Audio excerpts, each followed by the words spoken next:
Maging gaya ng isang agila.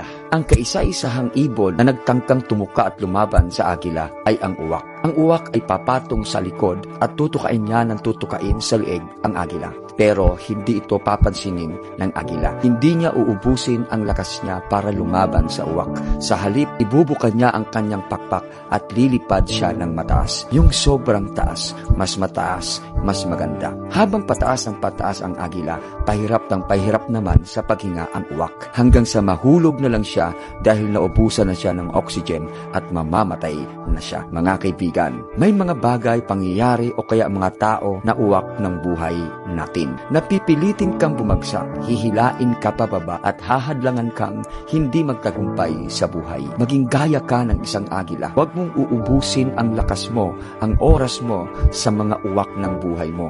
Mag-focus ka lang. Lipad ka lang ng mas mataas. Mangarap ka ng mas mataas at abutin mo ang mga pangarap mo sa buhay mo. At yung mga uwak ng buhay mo, makikita mo na lang. Kusa na lang silang malalaglag at sila na ang susuko sa'yo.